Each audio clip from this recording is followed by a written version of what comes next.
Hinog na nga itong saging namin na itabi sa ilalim ng lamesa. Hindi ko akalain na ang ganda ng pagkakadilaw niya. Ibig sabihin, pagkakahinog. Ang ganda nga ng pagkakulay at pantay-pantay nga ito. Ang gagawin ko nga dito ay magluluto nga at pipirituhin ko na lamang para makakain ng aking bebe. Kami lang naman dalawa ang naiwan.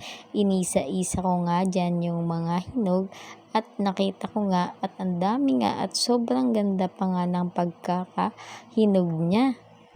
Isang linggo na nga rin ito nasa ilalim ng lamesa at nakakahon nga ito para nga sabi ng mister ko ay mabilis daw mahihinog kapag daw nasa kariton. Kaya ginawa ko nga at ayan na nga yung naging resulta. Maganda nga at sa bukid nga pala yan nakuha ng mister ko dun sa lupa. Dati nilang lupa, yun yung tinutukoy ko, ay may mga puno nga ng saging doon at saka mangga.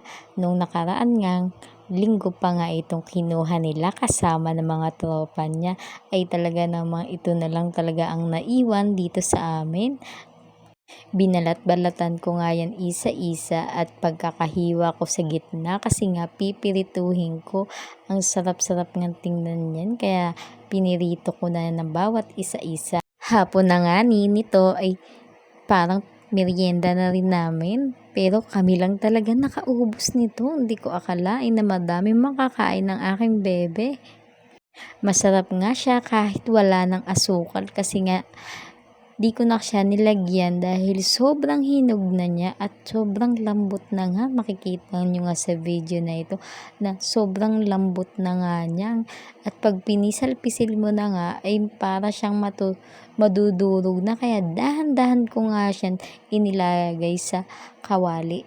At hinay-hinay ko nga nilagay isa-isa diyan. Baka kasi biglang masunog. Mahirap na lalo na bata ang kakain. Baka masayang lamang. Ganito pa naman ako magluto. Baka magbigla. Kaya inantay ko na lang nga siya sa pagluluto. And yan nga pag binaliktad mo nga. Parang nga may asukal na dahil sobrang hinog na nga niyan.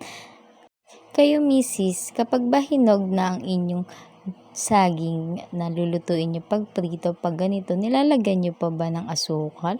Kasi ako hindi ko na kasi nilalagyan kasi lalo lamang maglalamuta kasi sobrang hinog na kasi niya nito.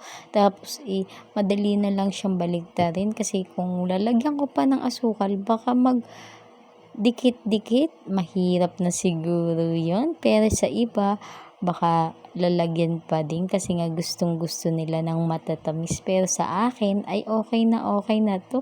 Kitang-kita nyo naman, namumula-mula na nga sa pagkaluto at parang ang bilis lang niya talaga ng pagluluto. At yan, nung natapos ko na nga lahat, pinagmamasdan ko nga muna yan at gustong-gusto yan ng bebe ko. Mainit-init pa nga dyan at baka napaso na nga siya dyan. Ting! Ayan, napaso na nga. At yan muna mga bebe. Kain muna tayo sa munting merienda.